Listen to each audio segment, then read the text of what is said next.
That's our live audience. Welcome to the show. Today is Wednesday and it's Your View on TVC. I am Tokpe Mark Odige, and with me, as usual, are the ladies. Yes, hi. Welcome to the show, Ellen. Yes. Back to back, ladies. What's going on? In the building. How you doing? On a roll this morning. Good morning, ladies. So good to join you. So good to be here. So let me welcome our live audience again. You guys, thanks for coming. Thanks for coming. Every one of you, thank you. And for those who drove out last week because it was Women's Special Day for mothers, don't worry, Father's Day is coming and we're going to make you guys feel very special. Thanks for showing up. Mariam. Hi. Okay, so yesterday was my husband's birthday.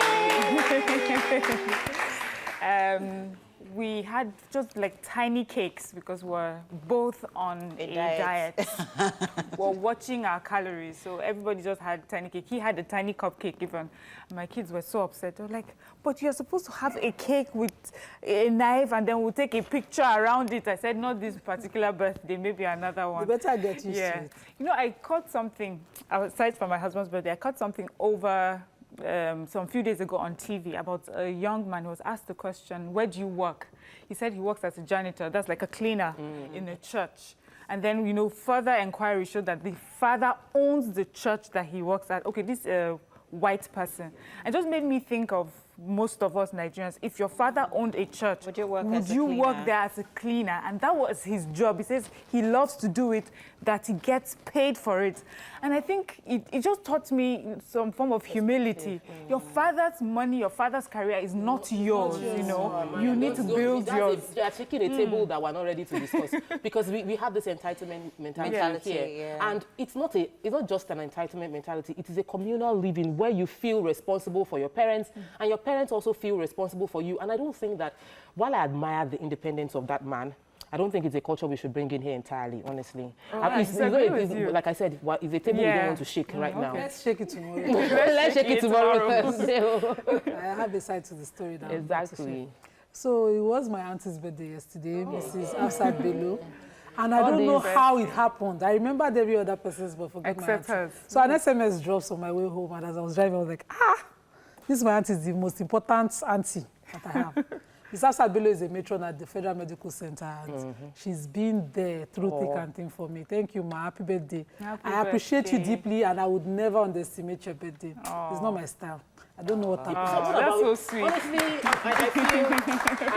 I'm really, really feeling you, because I know that you usually try to celebrate everybody, you know. You come here and you... But I celebrate my birthday because I announced like 3 months before and I do countdown.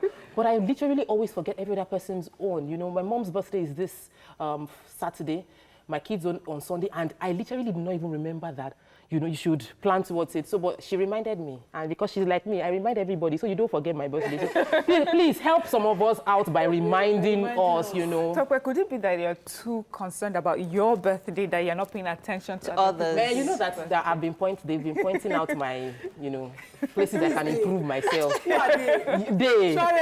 You know, so I'm learning, but because we're all work in progress, I'm learning to be more, so let's not more be selfless. Yes, exactly. Thank you. How you doing? Any birthdays for you? No birthdays, actually. Yeah, but I am. My mom's birthday is next week, Tuesday. Yeah, it's a pretty sad one for me.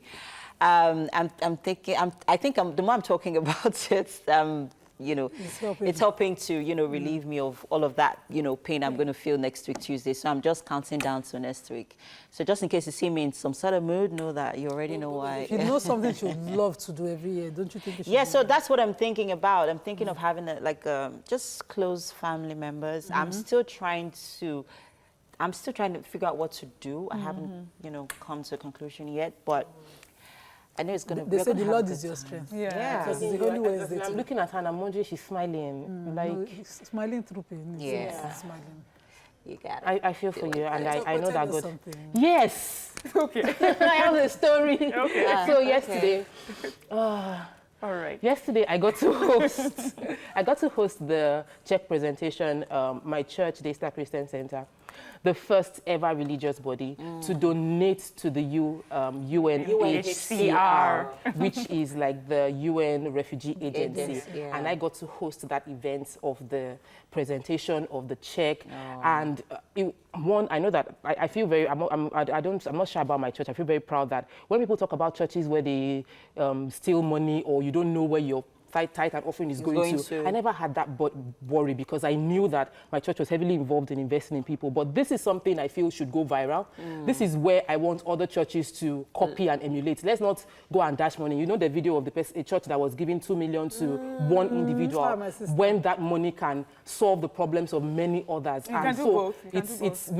Let us. Sometimes we have many poor people amongst us. We saw videos, every one of you. We saw videos right within Nigeria about 68 million people displaced, and we have a large chunk of them in sub-Saharan Africa. So this is the problem that is close to us, and we are expecting only governments to fund them. You know, we can do something. So I'm really proud I was also approached yesterday to be the face of Zakah. Zakah is what you people call tithe.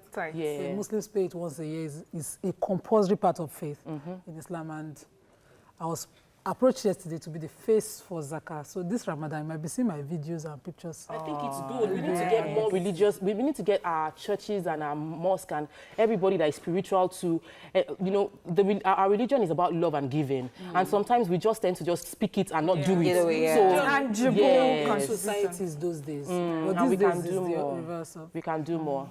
So I feel really, really happy. You know, Okay, I'm very well proud. done. You know, We're proud of you it's too. not easy. You know, when we return, we'll get more serious. We'll go through the top stories in the newspaper. Stay with us. We'll be right back.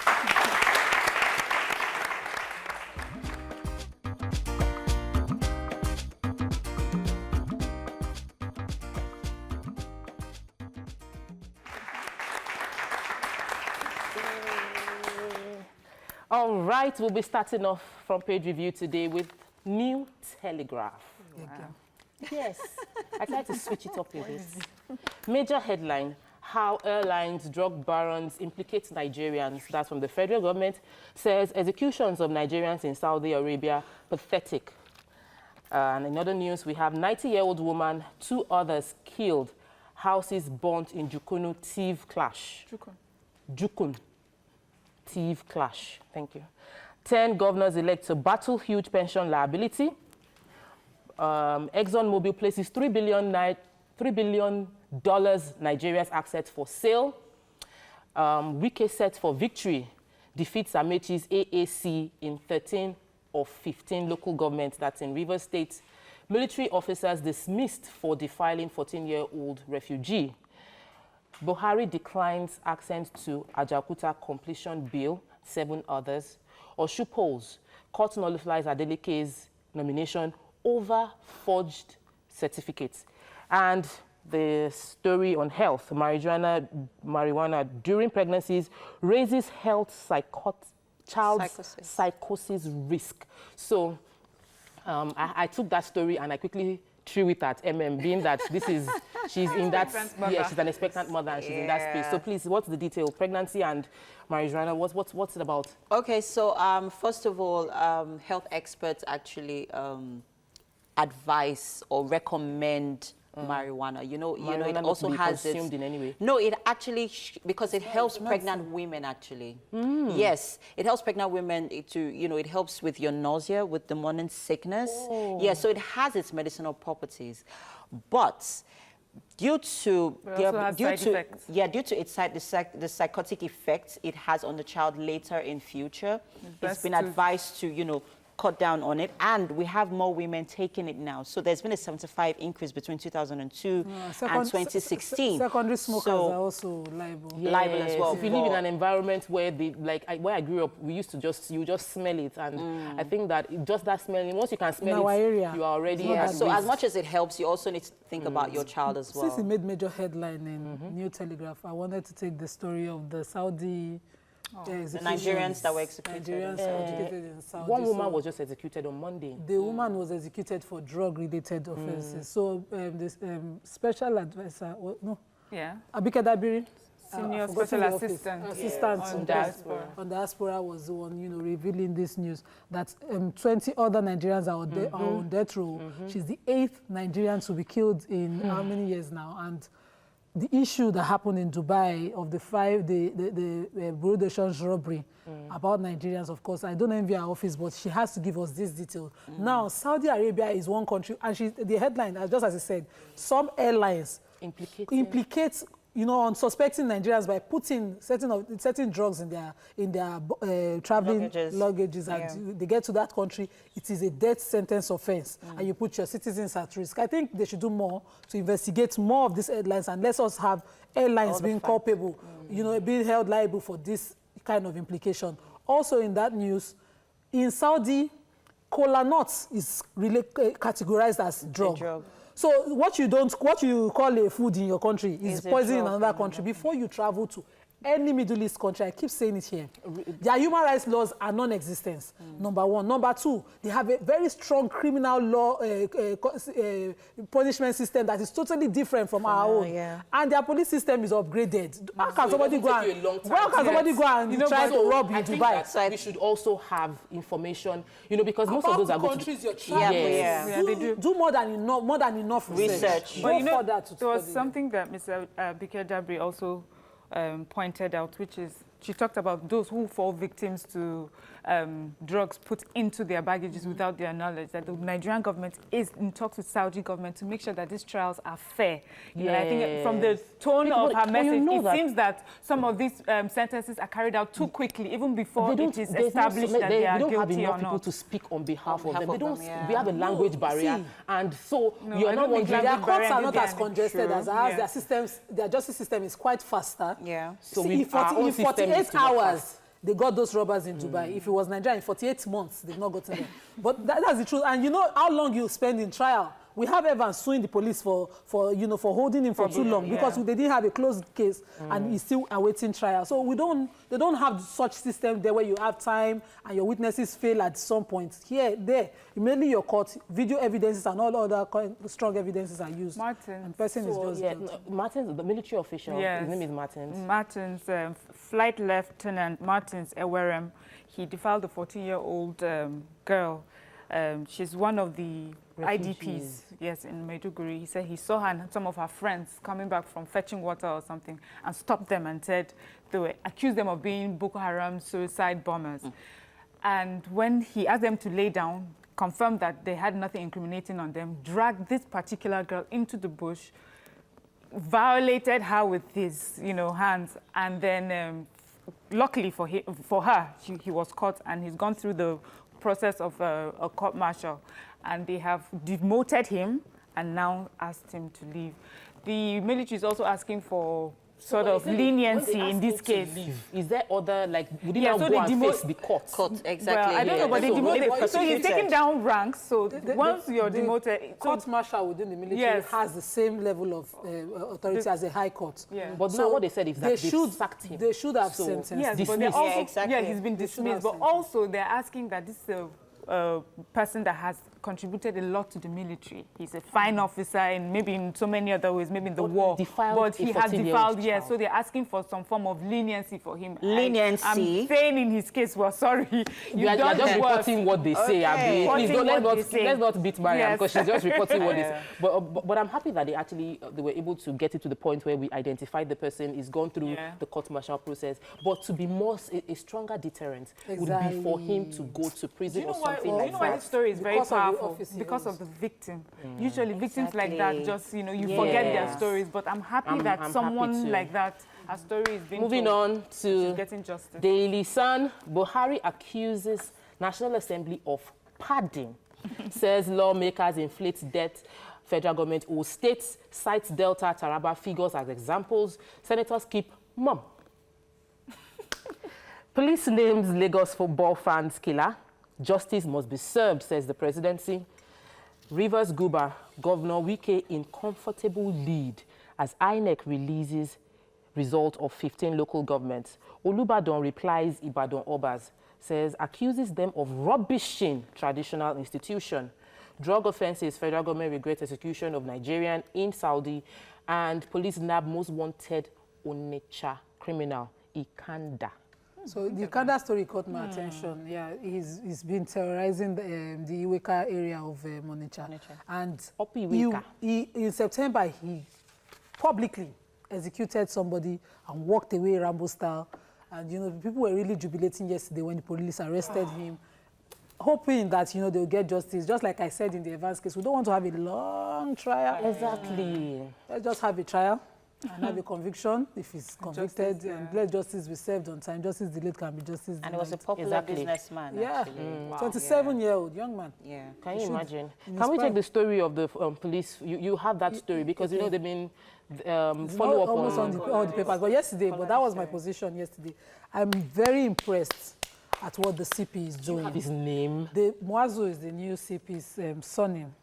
The first name. No, I'm saying the name of the man's name has been released because the campaign was. The two police officers, yes, they were revealed yesterday.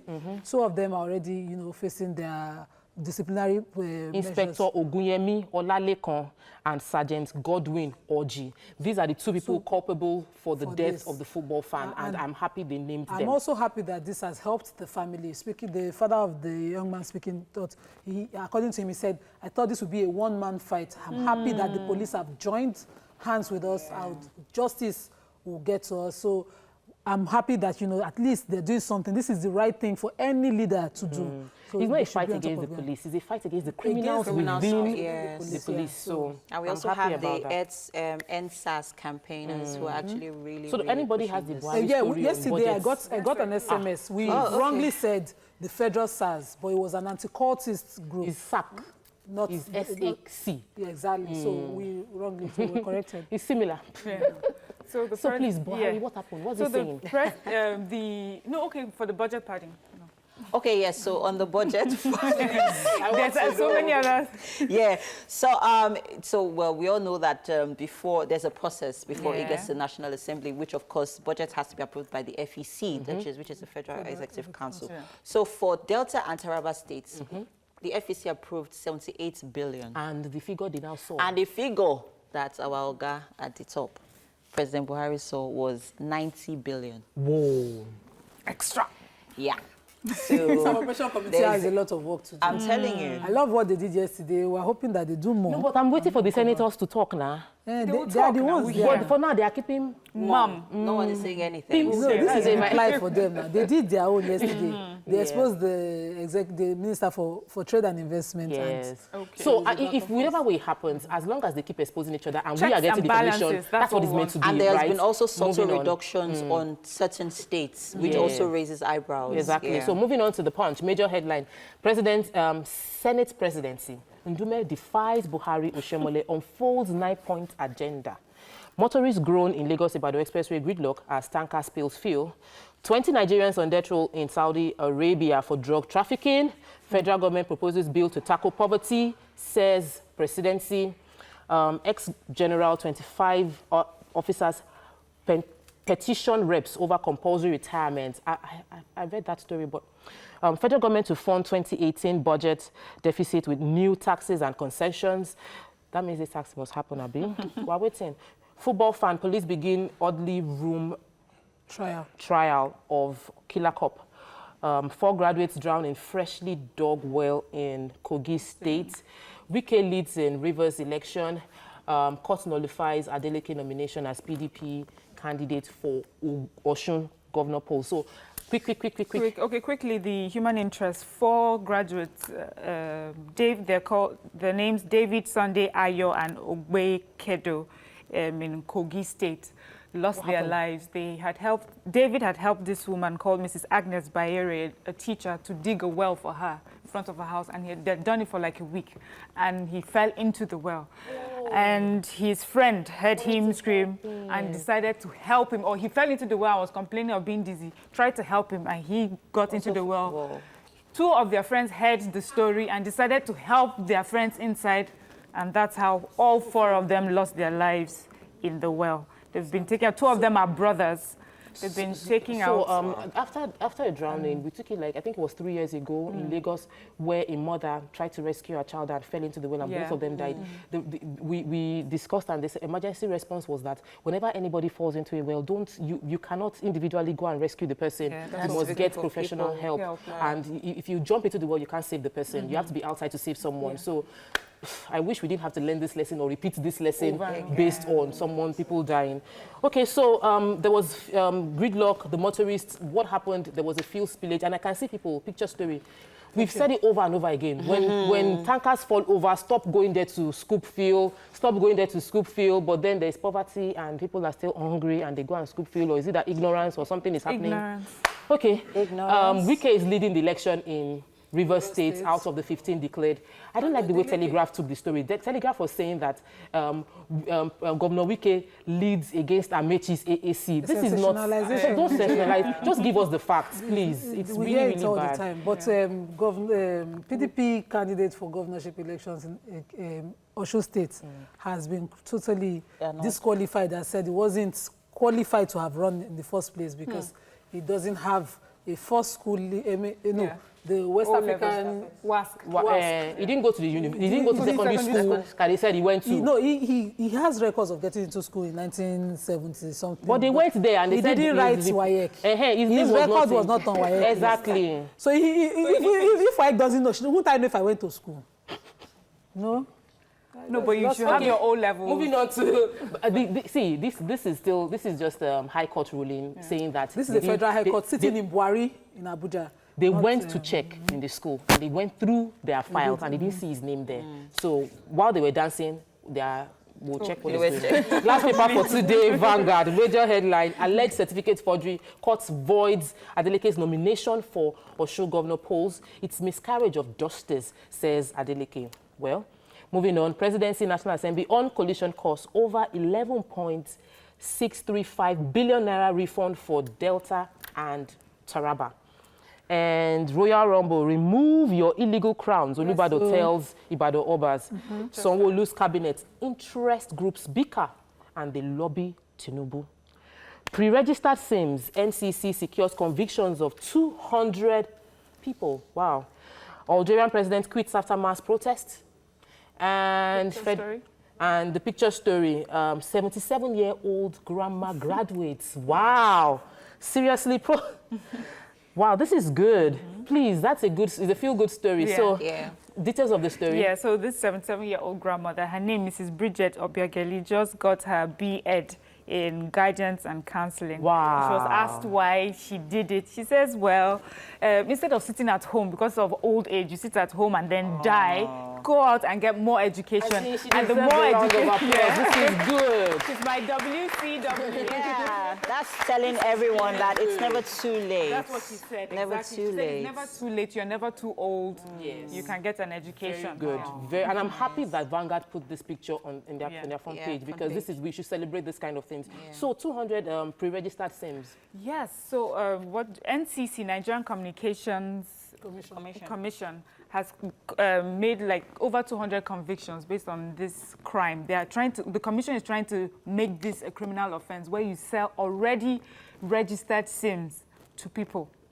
It says that they need to do that because they found this sort of SIMs have been used in kidnapping, all sorts of financial crimes and things like that. And there are two sides to the story. Nigerians deliberately go seeking pre-registered SIM because they don't want to go through the process.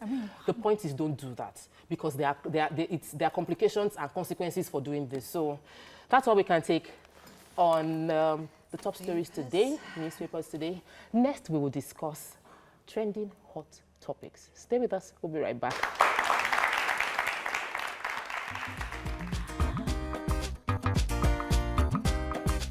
Stay tuned. Your View will be right back.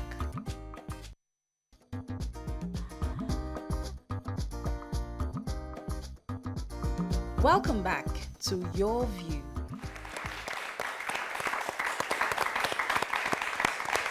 Thanks for staying with us.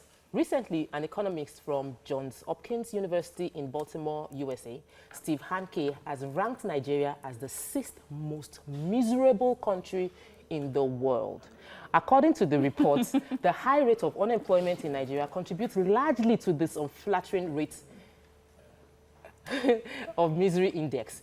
What are your thoughts on this? Do you agree with Steve or do you disagree? Do you think that we're not miserable? Do you think the recharge factor is helping us? Join the conversation by calling us on 070-8066-8014, or you could tweet to us at TVC Connect. Please hashtag YourViewTVC so we can take your tweet. So, Mariam, you took this story on Monday when we read it in the papers, and you threw in the religious aspect. Are you still going to pull that line? Yes, and so many other things. But do we still remember the indices that he used to measure this misery? Remind us. Which is unemployment.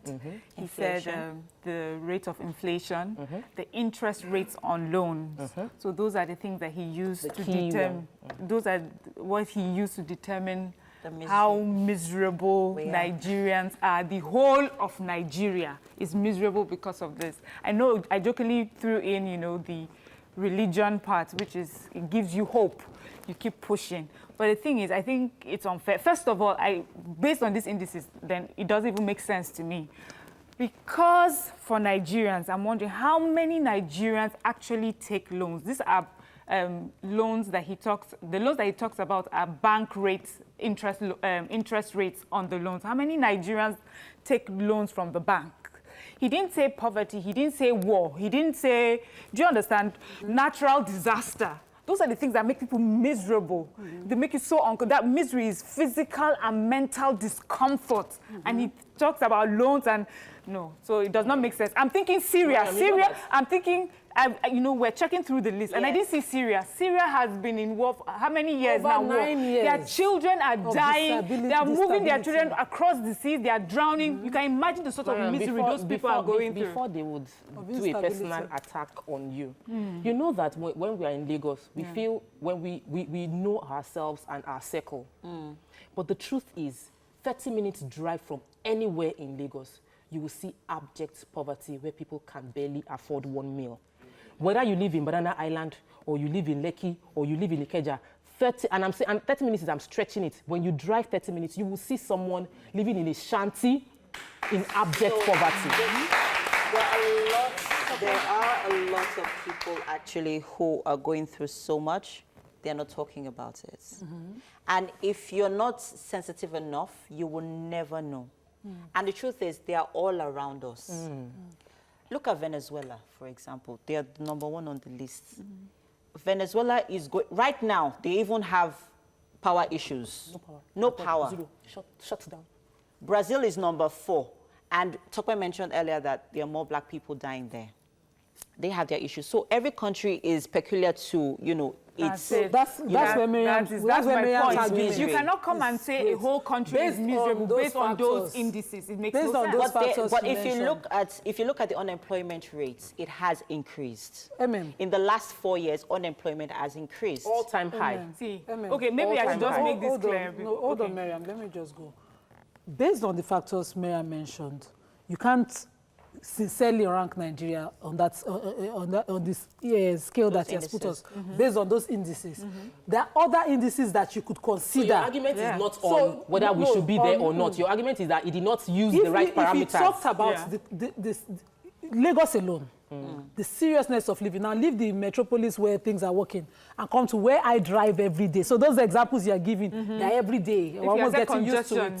So you talk about the hours people spend in traffic and the stress and everything, and then you put that, because a lot of people almost lose their sanity going through that on a daily. That's misery. Just take the Badagry Expressway. By the time you get to Badagry, you are done. You are miserable. This is a 1 hour max, a 1 hour drive from Mautu. But now it's over 3 hours. You can be sitting in traffic for the entire day if you're not careful. What can make you more miserable than that? So if the indices where the toughness of life and all the other things that government and the failure of government in doing certain things, but how many people, like Miriam said, take loans? There are people that take loans. There are people that take loans. How many? No, there are people, because we have a call. Let me just take this call from Olayinka. Olayinka, welcome to the show. Good morning. Good morning. Welcome to the show. I think the parameters used to judge Nigeria being on that list in the first place, between the first is wrong. Okay. If you look at it generally, I'm not saying that Nigeria is a better place now. So do you agree with the summation? I do not. I mean, okay. We could do better around 30, 35. Yeah. But not number 6. Not number 6. Okay. Yeah. So I was going, if we took a poll just of the audience members now and say to them what causes them more discomfort, the interest loans, how many of them take the loans, and then the being in traffic or not having electricity, then if we had a poll, then we would see what we're talking Mariam, about. do you understand what inflation is? See, when we're talking about misery, when you say the whole country is physically, physically and mentally sad, the thing that you should use, if you had said this thing, if you had said it and said, okay, because there's no light, because they're in traffic, because there's no pipe bomb water, because health, because of poor health facilities and education, then you would know, then you will see more reaction. Let me bring a bit of a comic relief. So, what's it called? Alcoholic companies are investing seriously in Nigeria because there's a large market for evening relaxation in Nigeria. Because of the misery. People want to drink away their sorrows. Mentioned. And Syria particularly, Syria, Palestine, these countries, they don't even know how to get out. Those are seriously miserable countries. I want to quickly, let's have facts. Yeah. Inflation rates, when they say inflation rates, it affects every area. Yes. So your cost of living goes higher because of inflation rates. Yeah. It's not, so that inflation rate as itself alone already covers everything you've mentioned. I mean, if you had just dropped the word corruption, that would have made it. Okay, so I feel like we're arguing semantics here. We're arguing, the issue is, are people miserable in Nigeria or not? Yes. Thank you. So, okay, hold on I want to give you see the general answer. That's the problem. That's where I have the problem. Because I see this every day, and I see people live with content, living within their means. And you would never, let MM say, some people would never talk about it. Because they know how to find a way. And Nigerians are survivors. We make a way. We generally want to just say, government. Nima, everybody just I would come to the Nigerians finding a way. I'll take this call first, though. Yakub, welcome to the show. Good morning. Yeah, good morning, Mama Beji.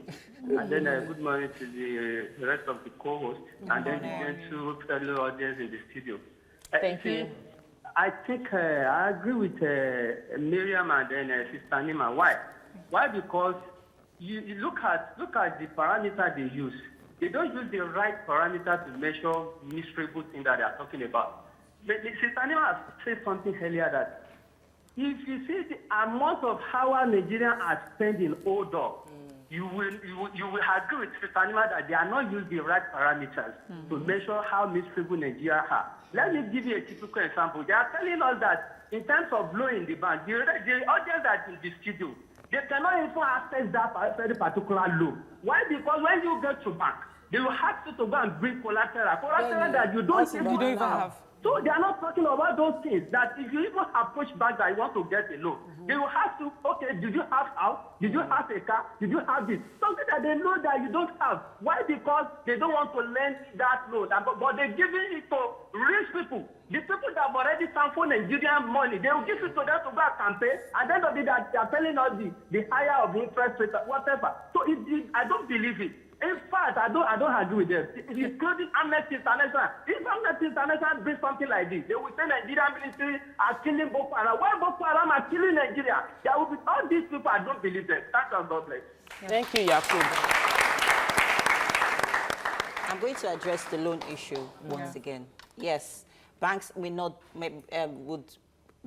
be giving out loans as but there are loan sharks. I have met with loan company owners. They're not even, some of them are not even registered. And they'll tell you that because it's not, of course, they're not starting a business if they know they're not going to make money from it. Because, they have to make some monies. But then they'll tell you that they've noticed and they have observed the inflation rate, the poverty rate. That is why they are doing this to help people. And you know what? They're giving out loans even without collateral. Wow. Yes. And then those ones are not captured. I want to get the view of the audience. So you have the mic. My name is Marvelous. Okay. Let me say that to me, I agree with the indices. I think we should even be number one. Let me start with inflation. It has moved from 1 digit to double digit. It's a national shame on us. Interest rate. Banks will rather give loans to politicians than businessmen. Go and find out from bank managers. Let's not just sit here and throw away. I've met bank managers that will tell me that they prefer to give politicians loans than to give business people because they feel that politicians will pay in double or even triple.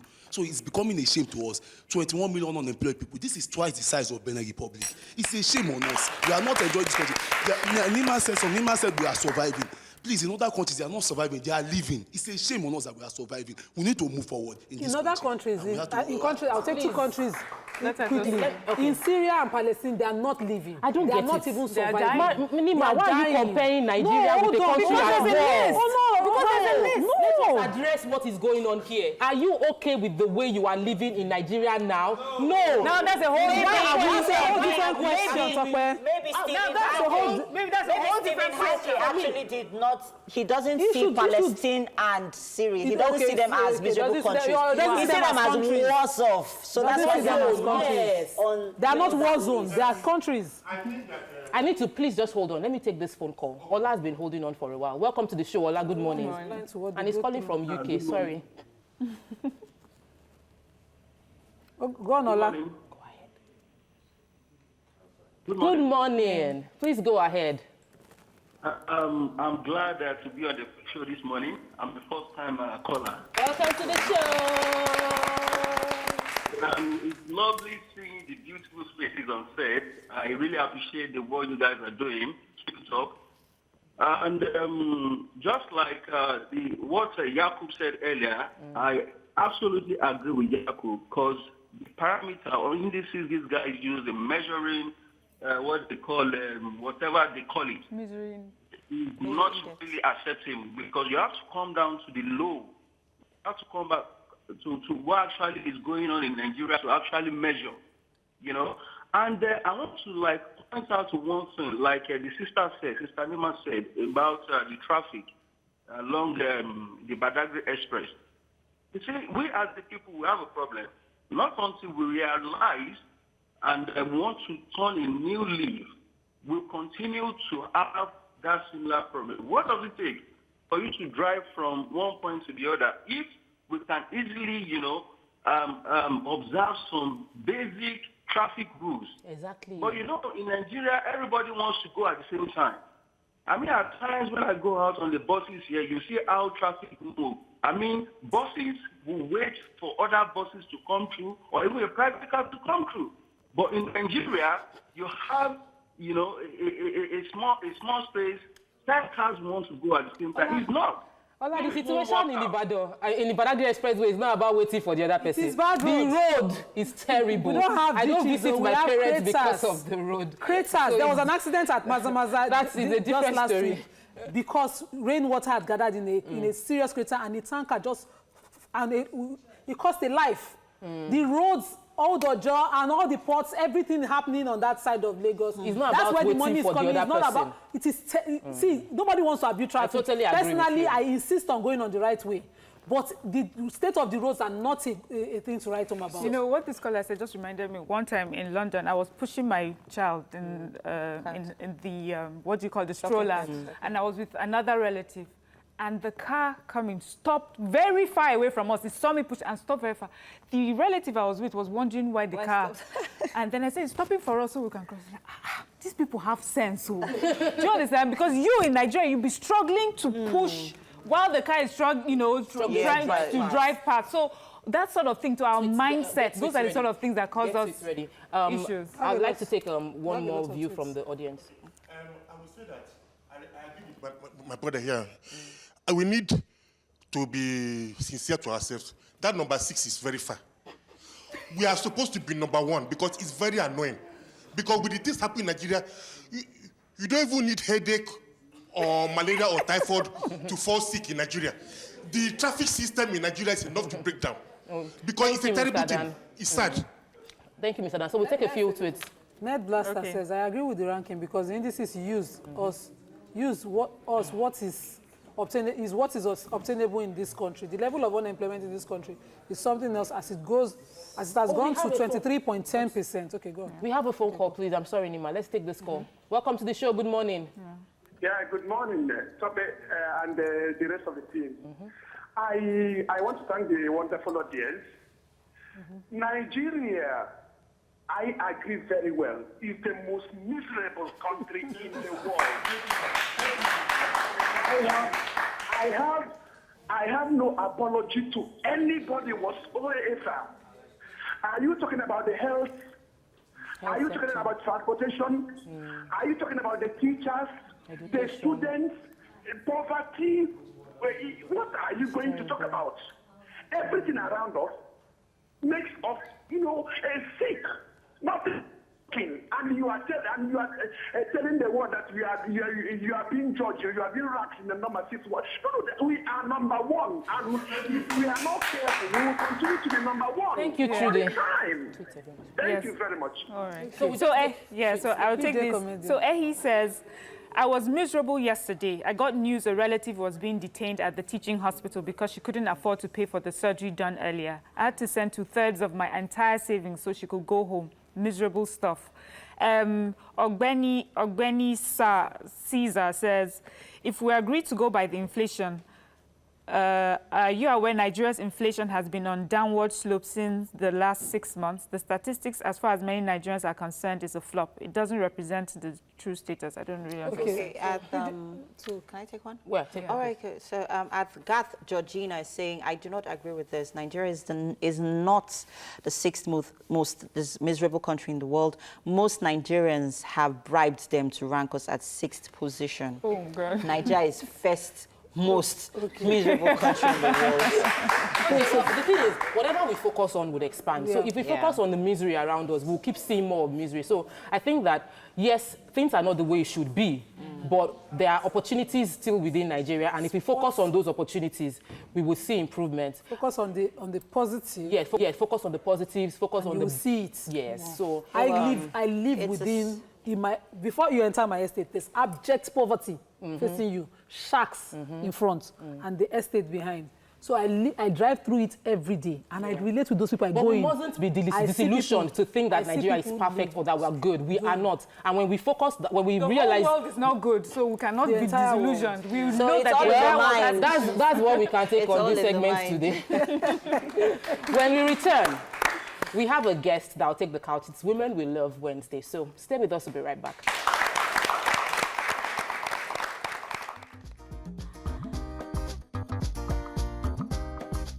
Stay tuned. Your View will be right back.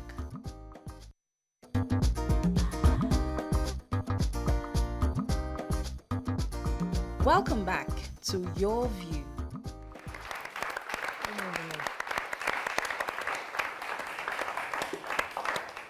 I can't control my joy. Thanks for staying with us. So I am very, very happy to introduce this very special mommy of mine. She's an international speaker and minister passionate about love, passionate about finding purpose, passionate about life generally. She's also a global voice for love to the nations. She teaches and demonstrates God's love to individuals and communities. Lest we forget, she's also the founder of the Real Women Foundation. She's the pastor of my pastor. She's the wife of my pastor. She's my pastor and everything much more. But her name is Pastor Adeyemi. So, to join this conversation, you can call us on 070-8066-8014 and tweet to us at TVC Connect, #YourViewTVC. I'm going to try and take as less calls as I can possibly because I have plenty of things to say and ask. Welcome to the show, Ma. Thank you. Good morning. CMO.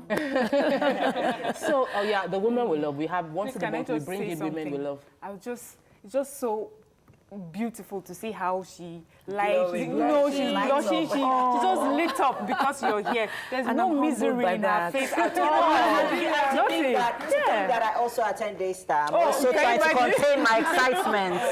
Okay, you're a bit more mature. Yeah, you know. Sorry.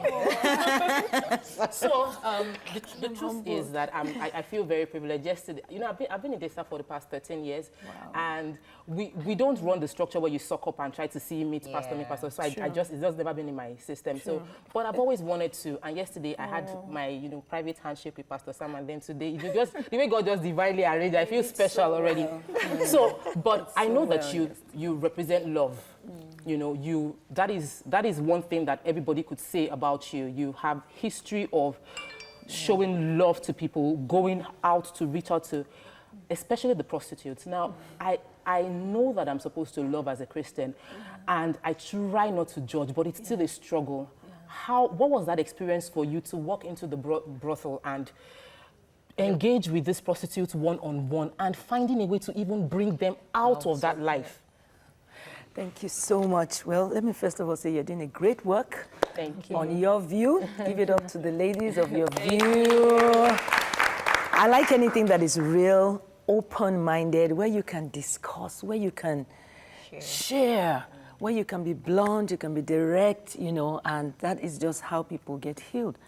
So they don't have to bottle things up. So I'm AKA the real woman because real. Authentic. What you see is what you get. I love that. So about the girls on the street, it was as far back as 1997 that I decided to walk in. But the history behind that, which I won't take too much of our time in talking about that, is that I'd felt some form of rejection and aloneness, especially in my marriage. I have a beautiful marriage. I'm not going to go into that. 26 years this year, to the glory of God. But in the first 2 years, it was I used to feel like lonely and distant from my husband. Looking back now, there's a whole lot of things we realized. Love language. When we came across the book, I realized that it was quality time that was worrying me. It wasn't anything. Do you understand that? But we didn't know. I didn't know people were different. Why are you so, he's a very independent person. And, I wanted to stick like glue and coal, all those things. But God will have none of that. That was not the way. I was not called to be in a comfortable marriage. It should be nice and lovely, but I think God was pushing me into my destiny without knowing. So I had this dissatisfaction and realized that I had much more than a husband and one child, baby, and that time could. What I realized afterwards was that I would constipate them with love. I didn't know that was my gift, but I realized afterwards that I'm someone that should connect with people. So my eyes got open to the girls on the streets. And one day I was talking about just dissatisfaction about them, not judging them. I find it difficult to do, but I'm just wondering, why would someone's daughter, a girl, why would, And one day someone said he knew a brothel not too far from where our church was at that time. And I walked in on this afternoon in 1997, put on jeans, no Bible, nothing. I just went in and I found a girl to talk to. And the rest was history. I just made up a story. She said her name was Sandra, but they never used their real names. So, face me, I face you. And I just said, hi, I'm looking for my sister. So I lied. But that's what came to me I was inspired to say. And she said, okay, is she fair? Is she tall? Does she look like you? I was trying to now describe this imaginary person. She never asked me what her name was. Because they never used their real names I didn't know then, but after my journey into working with them, I realized, why would they bother? Because obviously they will all change their names, and I was saying that. So when I couldn't keep up with the lie anymore, I had to tell her that, I just came to talk to someone, and I began to talk to her. You're beautiful. Why are you here? And you first squeezed her face, but afterwards she relaxed, and we began to gist. And she leaned against the wall of her room. The door of her room was just beside her. One lady was passing just at the back with a towel and with her bucket and was going to the conveniences. You know how these buildings are designed. And she just said, Sandra, na born again? And Sandra said, na my sister. If you see how she cuts it and, good afternoon, ma. If you see how she greeted me with much respect. And then she went on. I said, Sandra, God bless you. Because that girl, I don't know if she had my head. Maybe it was like those preachers again, they have come to pray, And if she said, yes, she's born again, she's disturbing my life, I'm sure that lady will have run me out. And Sandra eventually went into her room and talked a bit more. She gave her life to Christ, But I wasn't looking for someone to come and convert that day, but I just wanted to find out what was going on. And that began my journey with them. I'd like you to talk about how encouraging, is it encouraging for you, the numbers of people you're able to win and change their mindset? I live within Old Ojo Road. We have plenty. In fact, uncountable. People living there know what I'm saying. Yeah. And we have institutionalized prostitution on that street. Yes. Government sees it. They're not asking. Nobody's doing anything, but it's institutionalized. Good hotels with this kind of setting, and girls go in and they have a, because I read the book, payment exchange kind of thing for rent per day. How encouraging, because it's growing on that side, you're on this side, and it seems like you're doing something here, but I would love to see you there and see if it will stop. I'm not sure if it's something that can stop. It's a worldwide trade. It has become widely accepted. Fast forward to that journey, it began a career change for me. Despite being an architect, but I went into social work. I went for a conference in the UK on trafficking. And when I got there, they said they had even dealt with prostitution in the first part, and I didn't get to know about it. It was run by the British Council. I applied, and I got in, and they said, okay, all of you write the situation of your country, whether it's a destination country, source country, or transit country. Nigeria is a source country.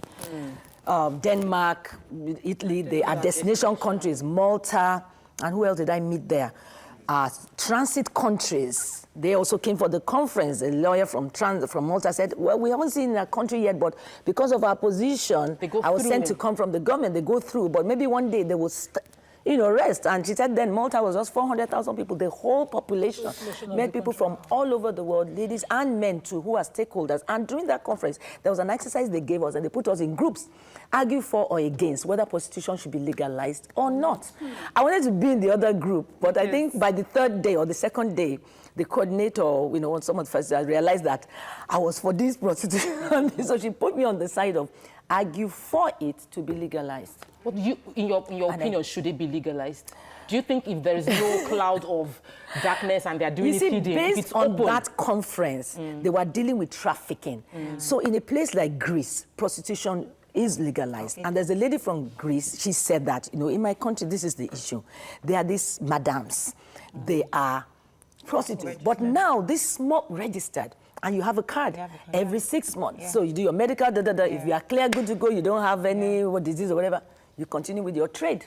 It is a full-fledged business. But the problem when she came for this conference on trafficking was that they're trafficking young girls, they're trafficking of people, human beings, across countries, many times even against their will. So in her country, the problem with the men who patronize these madams, or the problem with these madams, is that these young girls are brought from other, they are cheaper than us, that they are spoiling business for us. Now, they're illegal, so they don't have the card, they don't have so they could be carrying all kinds of diseases.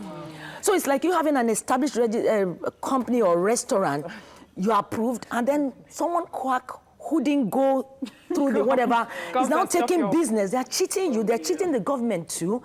And these men, they prefer these small, skimpy girls. And these young girls they've been brought in the country against their will. So will I now be saying, of course I have to see point in when you legalize it, then it's healthier for the entire society. So when I want to say, well, prostitution, say, ma'am, we dealt with that in the first part. Thanks for being so real, ma'am. We'll take a quick break now. When we return, we'll talk more about what you're doing with the Real Women Foundation, how you're helping children, babies abandoned in the orphanage, and Mariam will come in with her question then. Stay with us. We'll be right back.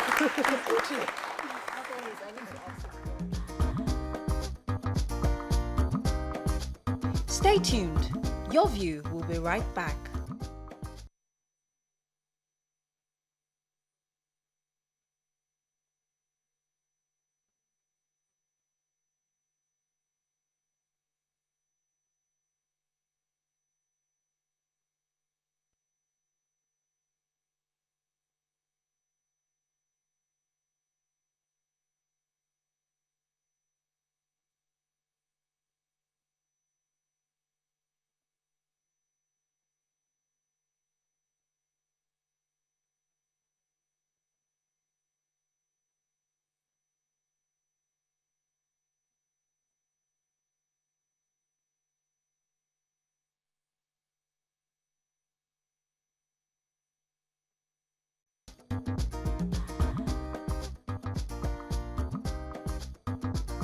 Welcome back to Your View.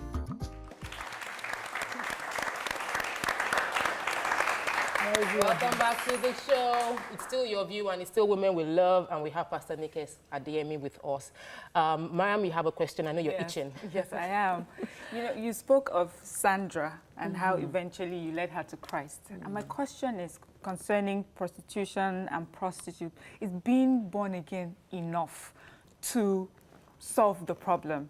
There are so many issues that cause these people to go into this trade. So just giving your life to Christ, does that take them It's away? not enough. In fact, I wanted to downplay that side because the idea I had when I began to talk to Sandra and her friends, because I then became a regular there. I then became their friend. I remember one December, Christmas, he went home, and I just went in with rice. I'd asked someone to help me cook a cooler of rice and drinks. I said, I'm not preaching to anybody today. Let's just enjoy Christmas and keep my bottles. Then it was still this Coke bottles, crates. But the idea I got was to have a home for them. And we have that home standing today, Peace Villa. It was to have a home for them because I realized that they would say, okay, Auntie, I will not go out, I will not do this work again. But they would keep asking for money. So if I go in the afternoon, for example, I need money, I need a relaxer to do my hair. And it was more as if, like, you say I should not do. So you're not taking I didn't have money. I just didn't have money. We were still like this. I was like maybe under 2 years old or something like as a church. And I got this idea to have a home. Even if it was just a flat, a 3-bedroom flat, I'll put in bunk beds into the corners because there are rooms in those face me, I face you. Very small rooms. They just put student mattress on the floor. And there's not much space around. And I realized that if I had that, then I could take them out because I would ask them that, okay, if I had a place for you, will you follow me? I'm ready. But I didn't have any accommodation for them. So that became a dream. That became a vision to have accommodation where I'll have maybe a young person. That was what gave birth to Real Woman Foundation, the home. Okay. So that aspect is called Peace Villa. It was in 2005 that we now set up the Love Home, which is like in Magodo, just behind you here. We occupying 4 duplexes. Okay, so sorry, now, just the so let me not. So Yeah. I now set up the place. Home. Yeah, set up the home, but that will be about 3 years after. The idea now, God, was okay. Since I didn't have money to get a home.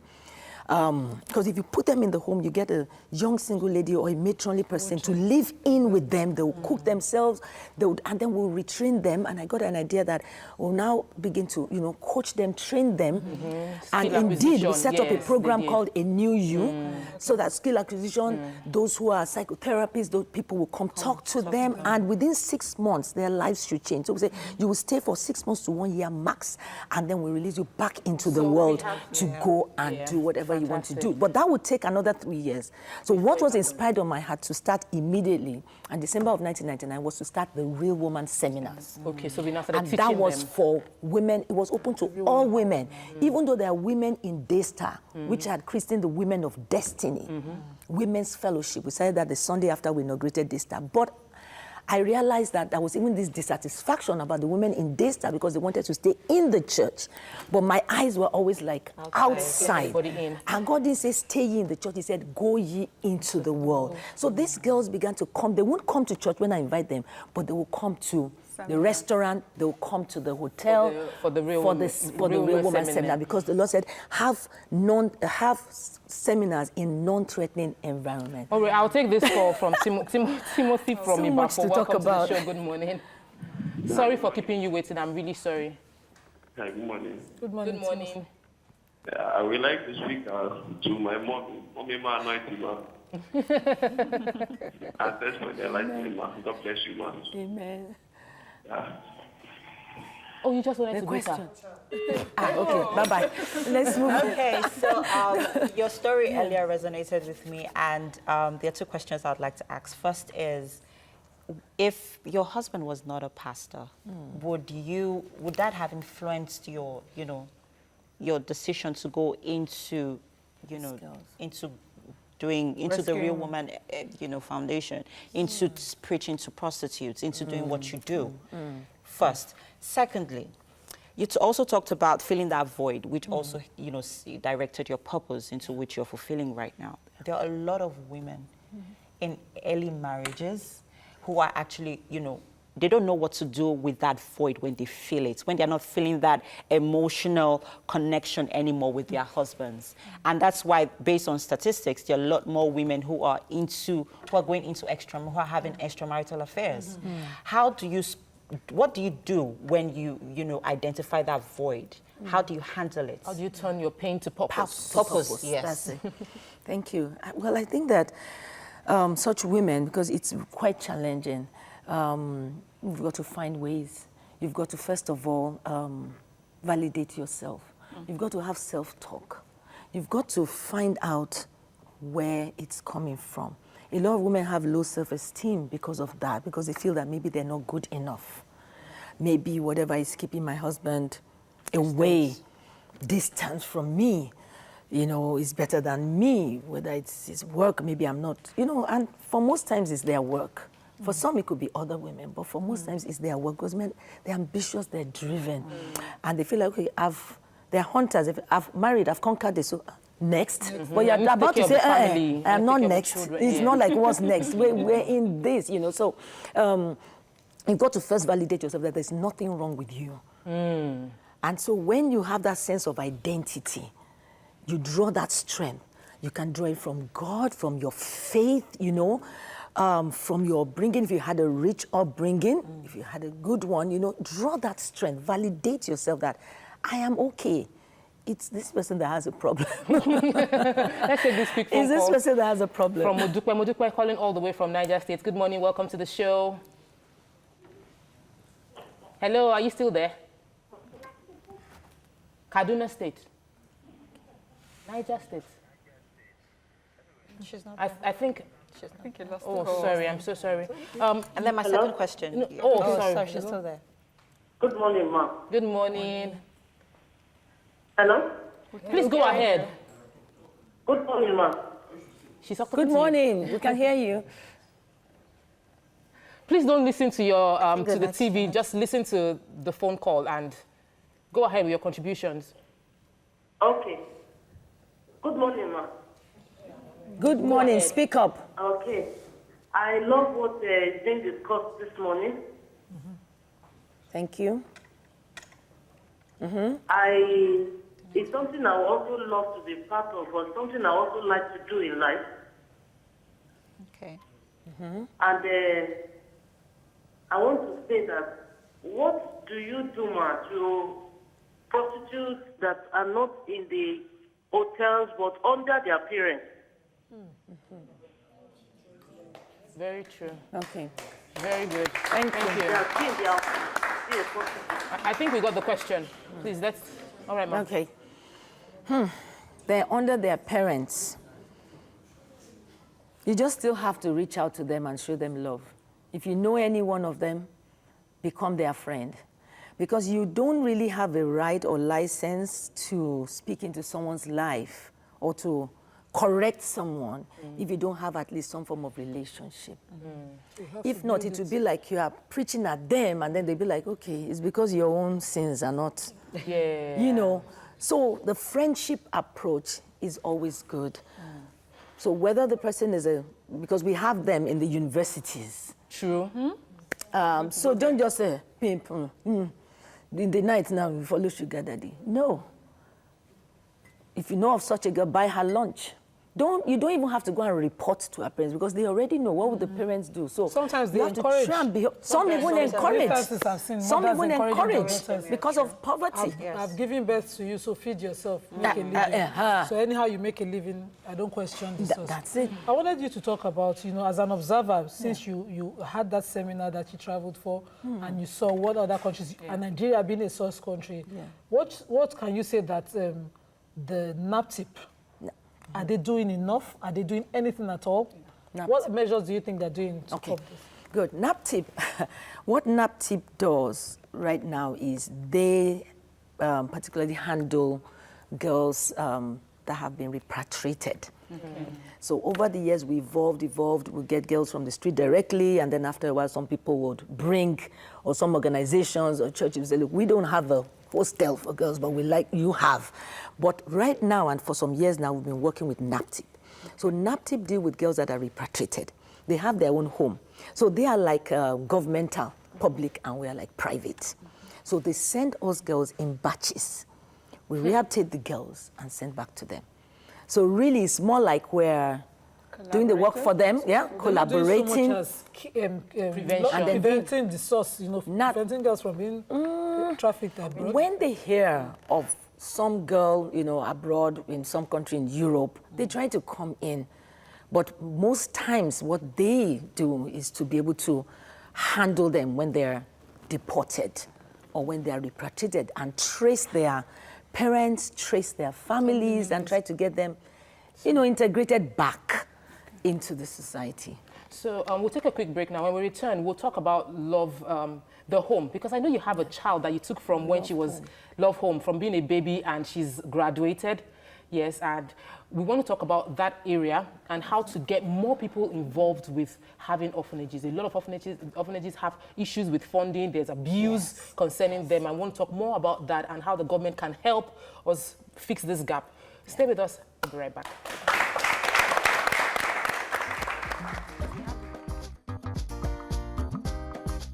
Stay tuned. Your View will be right back.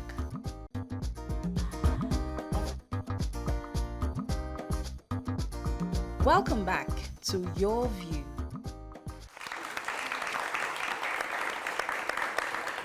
Welcome back. This is the last lap, and we're going to be talking about orphanages and the challenges and how the government can make it better to run orphanages in Nigeria.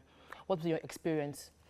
Well, the Love Home Orphanage said that in December of 2005, after setting up the home, Peace Villa, for these girls in 2002, we work closely with the Ministry of Youth and Social Welfare in Lagos State. Because so if you're founding a setting up an orphanage, you have to register it with not only with the CAC, the government, but the state you are in. So Lagos State would not even register or approve us until they have done all the due diligence. Like they had to interview me, they had to come and check the facility we wanted to use, they had to make sure, they said we had to have an ambulance. So we had one bus like that was kind of like, not too run down. And then you have to have a social worker, someone who studied social work in your employment. And then they allowed us to start probation. They gave us probation, and then after about 6 months, gave us our full whatever. And over the years, we've been working with them. Now, the rules too, they're quite strict. We just need them to be able to support us a bit more. I mean, we work closely with them, our staff liaisons with them, there are meetings, there are days in which staff has to be in court because there are cases over many of the children. I want them to be able to facilitate and fast-track the cases of many of the children with them and at the court. Because what we have in Love Home, for example, we have a lot more children that are under care and protection. That has become our pattern. So if you come now and say you want to adopt a child, number one, you have to go to them and then they'll give you the approval to go to any of the Lagos State approved orphanages to adopt. But we don't even have many children up for adoption because a child comes in 2 weeks old, 1 month old, and the child is 9 years old and the child is still with us. Yes, because actually, that's because of slow process. I can't talk about cases that we have, but of course, if I mention some cases, nobody's going to know any face or anything because we don't even show our children's faces and all of that, and they have a very good quality of life. The fact that they have a very good quality of life, they're always sending children from the court. They'll say, Love Home, and you cannot refuse because if not, there'll be trouble. And okay, this case, the parents are having issues. You had one child that went to Covenant University. You paid her way through Covenant University. And she finished with the first class. She finished with the first class, so she was in Peace Villa because so you see, we have girls in Peace Villa and then we have children in Love Home.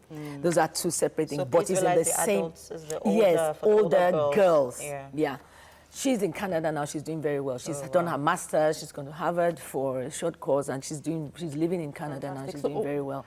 And so I need them to fast track court cases. For example, a case of where a woman in a community, they realized a woman she's a bit elderly, and they found her with a baby, and they didn't see her pregnant. So they reported to office of the public defender or ministry or whatever, and then they take it up and say, okay, they took the baby and say, put the baby, with us or whatever, and then we don't hear we want to anything. investigate. And there has been, investigation of, I mean, we do DNA, we do all of that. It does not match our own, But, somewhere along the line, maybe the woman wants to scuttle it to, eventually. So cases, linger. And we have children that are growing up that have not been cleared for adoption. The younger they are, the better they are for adoption. You can't do this alone.